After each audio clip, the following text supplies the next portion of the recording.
Another day we're fortunate to be breathing, another opportunity to continue achieving.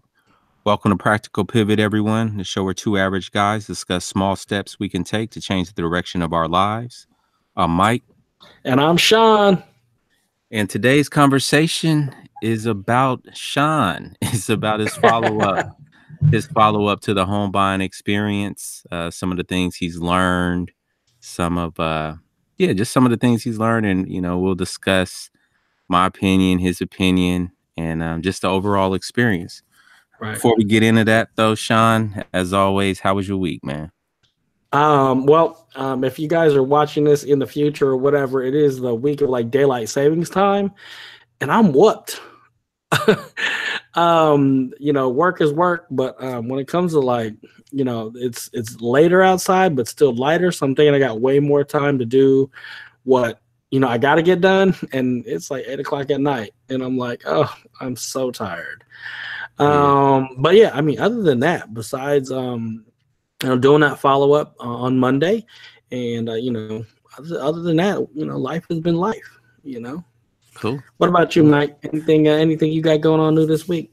Nothing too much, man. I'm feeling you on the daylight savings, man. My daughter been on go, so like her energy level is like, man, it's off the hook right now. So, dealing with her energy, trying to calm her down and still get her in bed at a decent hour. Yeah, she's like, no, Daddy, the lights are still out. Right. So yeah, that I did make a little bit more progress on the project that I'm working on. So that was cool.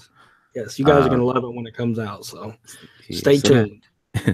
Thank you, sir. That's cool. So yeah, other than that, man, just the same old same. Just living, breathing, and trying to keep it moving, man. Yeah, living, breathing, and achieving, right? That's what we're doing here. Yes, sir. That's the role we on. All right, man. So yeah, Sean, you gotta fill us in, man. You seem excited. It seemed like things have been going cool. You've been getting good information. So tell us what's up.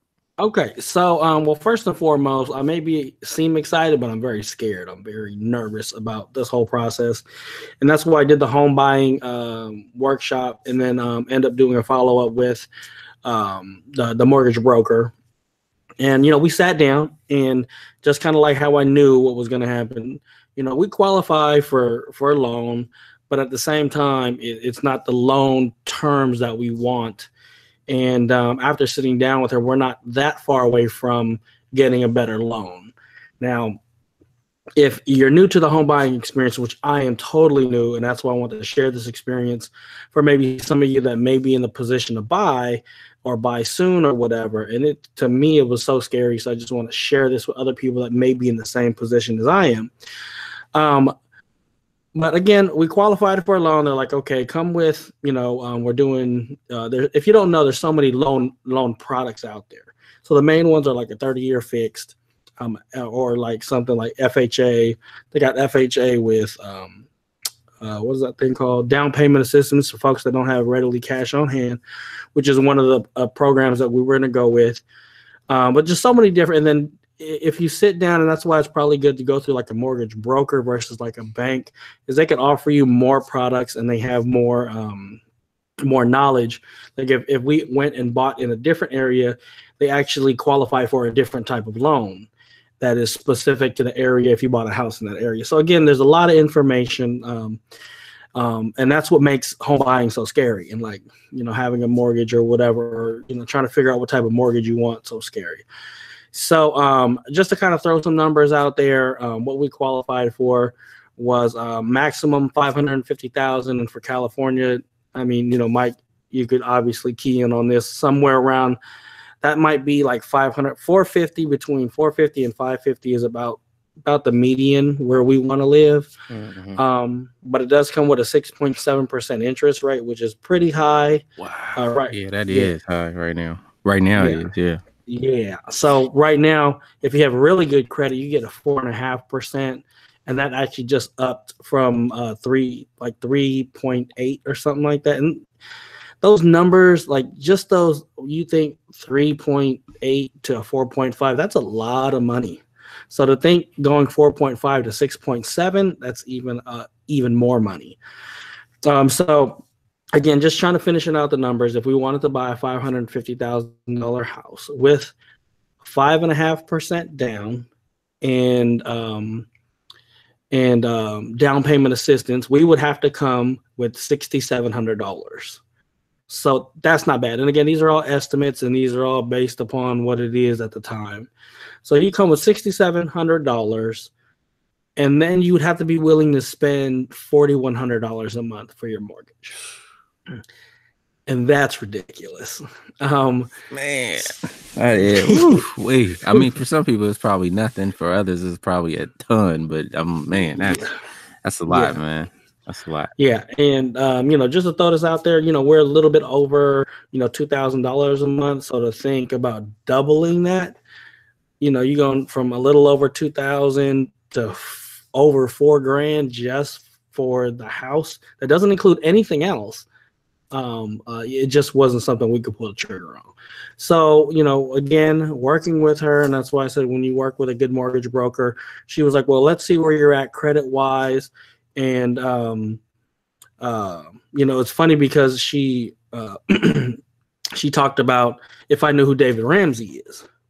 Now, if you don't know who David Ramsey is, I know Mike has mentioned the name before on our previous episodes. So, again, it's always good to go back and check out those previous episodes if you're not getting that shameless plug in there. But, she asked me if I knew who David Ramsey was, and she actually teaches some of his classes. And Mike, if you want to go ahead and kind of give you a little background on who David Ramsey is for the folks that don't know who he is. Well, Dave is he's a financial guy. He's been giving financial advice for many years.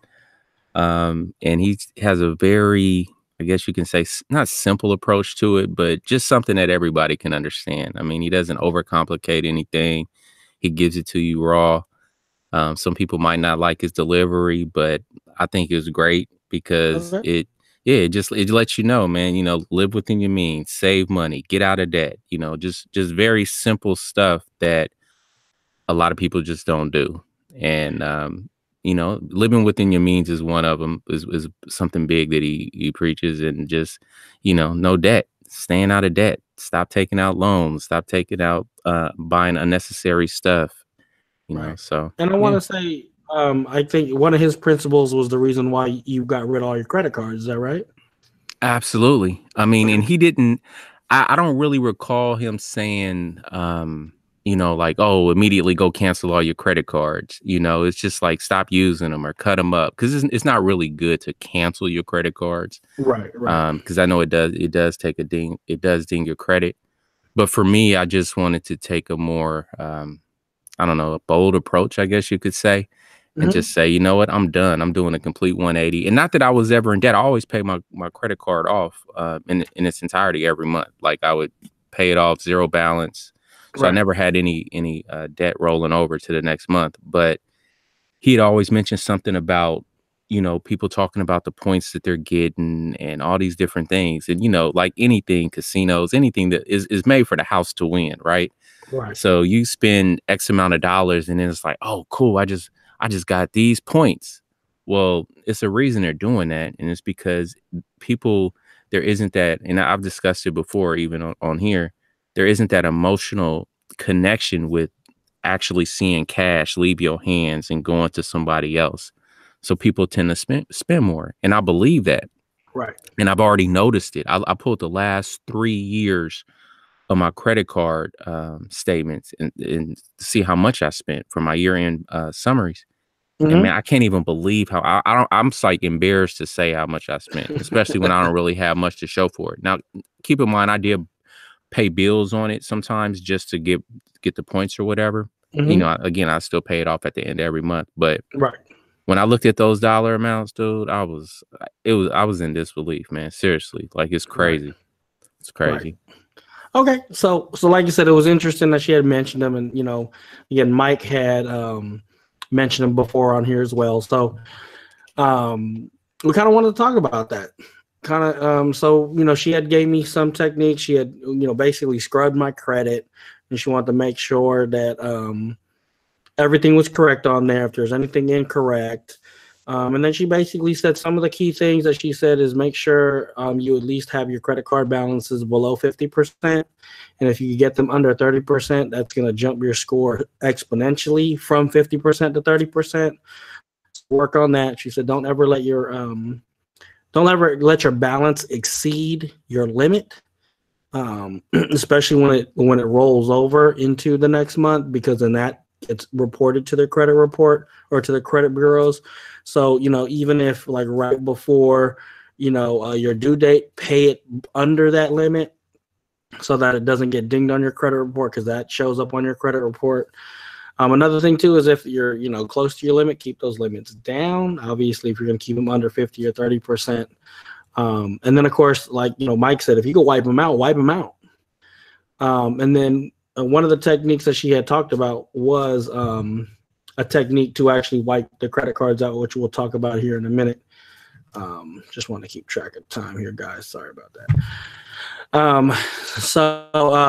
Anyway, I was very scared going into this. And even when I talked to the mortgage broker, she was like, it's not going to be a good, happy meeting, because I think Mike had talked about it, the emotional aspect of the money. So after she scrubbed our credit report, she scrubbed my last 2 months of bank statements. And then, she talked about the needs versus the wants. Like, if you want to buy the house, you're going to need to separate needs and wants. And so she scrubbed it through. And one of the months, we spent $70 total on Starbucks. So that's a lot. The following month, we spent $160 on Starbucks. So, that's kind of like eye-opening, like, oh, wow. And, it just like what Mike had brought up, like you get points. Like when you spend, you use your little Starbucks app, you get your little stars or whatever, and you like keep spending the money, and then you get like a free item. And, you're like, oh, yeah, that's cool. Yeah. Right. Well, each free item is going to cost you $75 worth of purchases before you get like a $5 item. You know what I'm saying? And I want to say, that's exactly what Mike just talked about. How be wary of why, they're giving you these little rewards, because they want you to spend that money. So, that whole little emotional aspect, like whenever I get my little, oh, you get a free thing. It's like, oh, yeah, great. Can't wait not to realizing get the next that, one. right. But not realizing I spent $75 just to get that little $5 thing or whatever. Right. Exactly. So it brought that emotion thing out. And so, she goes and she scrubs, and, she was like, at this point, a lot of people get upset because you are going to have to physically look at how you're spending your money. And just like what Mike mentioned, when he pulled his, credit reports, it's like, man, this is a whole lot, and not really having that much to show for it.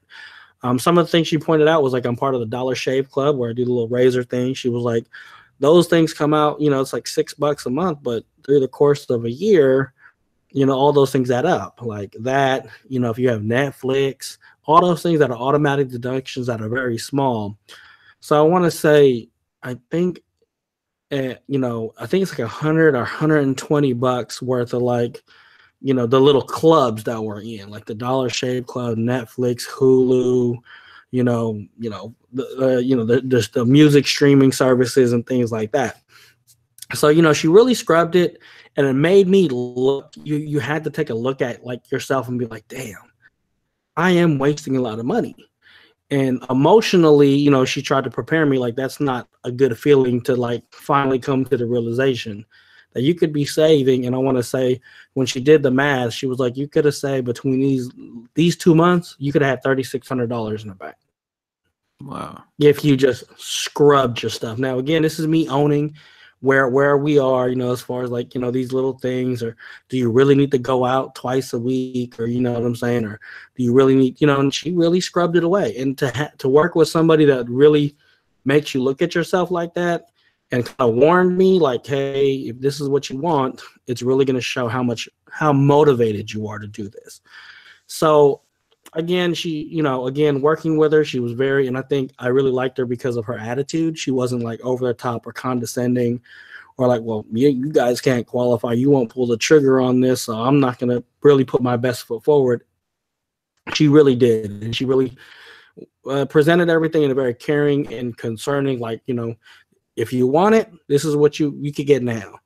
If you want a better term with a lower interest rate that could save you hundreds, like if we're looking at a better interest rate, we could probably get, $3,500, for a mortgage, which is a whole lot better than 41. And it's more than hundreds. I mean, once you calculate it out by the years, right? I mean, it's right. thousands and thousands and thousands of dollars. So yeah, huge difference, man. Huge. So, she gave us some steps, and, she actually even suggested me to go take a Dave Ramsey course. And if I didn't mention earlier, she had taught some of these courses years ago when she was doing finance. And she's like, it's a really good course. It's a 7-week course. And again, I'm not trying to plug any specific thing or Dave Ramsey or anything. I think, I wanted to share this experience so that people could go into it a little bit more educated, and not be scared of what the process is. And then, of course, that hard part of like owning how much money you've wasted or how much money you could have saved. Like that hurt. Like I was just like, man, and some people can't take that. Like, man, you basically wasting my time and telling me I'm wasting my money. And, some people can't take that kind of criticism or whatever you want to call it. Just honesty, I mean, that's really what it is. It's just honesty. It's just telling you something that's fact. Right. And, she's like, if you're motivated, this is what needs to happen.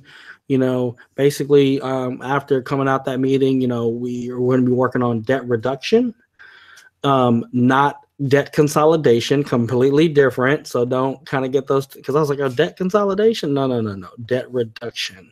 Yeah. And so she gave us this technique, that Mike, you kind of had, even though I mentioned it to you, whatever, and it came with a little worksheet, you kind of had a really good grasp of explaining it. You want to go ahead and explain what is it called, the debt snowball is? Yeah, just the Dave Ramsey debt snowball. Basically, just paying your debts off, smallest to largest, regardless of interest rate. So most people were taught, and I myself included, is go for the highest interest rate first, but that might be the highest balance. So if you have something that's $50, $100, $3,000, and $5,000, and the $5,000 has the highest interest rate, well, most people would pay that off first, and it would take them a very long time. So they still have all these other bills that were still around. But if you pay off the smallest one first, it's like a victory there. And it motivates you to go to the next one. And it motivates you to go to the next one. And hopefully you'll become more aggressive in your savings and in your debt tackling, and just keep it moving, Right. And then the other thing too is you do the smallest to the largest, and the way it works, they call it a debt snowball, because you write down whatever minimums you'd have for that minimum, for that small amount. And then what you would do is, once you knocked out that small amount, you would take whatever minimum and add it to the minimum of the second highest or the second lowest. And then you would take that money and pay off that balance. And then again, the snowball is then you take those two minimum balances and roll them over and add them on top of the minimum balance for the third item. And that's that snowball effect until you get 100% debt free.